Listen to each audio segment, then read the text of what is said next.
Ito, pinagtutulong-tulungan para iayos yung kotse. Kinakailangan mabuhat to ng boom truck, kaso walang dumating na boom truck. Naging desisyon ng mga tiga rito, ito ay ialis kasi nakakasikip sa daloy ng trapiko rito.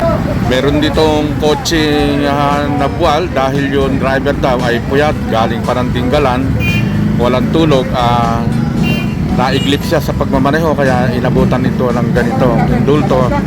Nabuwal yung kotse na nagdudulot ng mahabang traffic dito sa lugar na ito, sa bayan ng Angat. Brad, ano nangyari? Bakit inabot ka ng ganito? Ano po kasi yan galing po kaming Tinggalan. Oras po yun ng mga alas 10, 10:30. Umaga. 10:30 PM po kagabi. Galing pong Tinggalan, mga 4 na oras po ang biyahe namin hanggang pa Barangay Bigte. Nag-maps po kasi ko, nakita ko doon mga from Angat to Bigte. Siguro mga 30 minutes na lang, 20 minutes na lang. Kaya po kasi ko naka-maps kasi doon from Tinggalan kasi hindi ko kabisado yung daan Biglang pagdating na dito sa Angat, kabisado ko na, parang kampante na ako. Drive. Nakaramdam na po ako ng antok noon. Nagda-drive ako noon. Biglang nagulat na ako pagkapikit ko. Boom!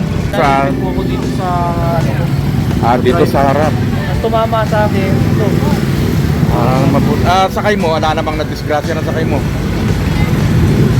Yan ako. Oo nga. Naka-seatbelt po ako mga around 40 talagang ganun mamalasin. kasi itong road na to hindi ako makakapagmamalis na daan. Ito, naitayo na yung sasakyan. Maya-maya lang ito ay hihilahin na. Pero ayusin pa yung bumper sa harap kasi nakalawlaw sa baba. Kinakailangan itali para hindi mahilahod. Mabuti gumana airbag mo, no? Lumabas. Yung tatay ko po doon. Ako po nagdadrive, yung lola ko sa likod. Na-suportahan ang airbag mo, ang airbag. Hindi nga po nag-airbag po.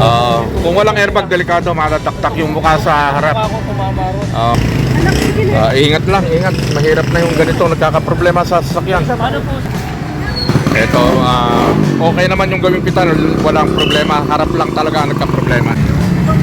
Sa mga humahawak ng kotse, anumang uri ng sasakyan, pakaingatan po natin ang pagdadala ng manibela, lalo tayo ay puyat at malayo pinanggalingan, para hindi na po natin abutin o hindi tayo matulad sa pangyayaring ito.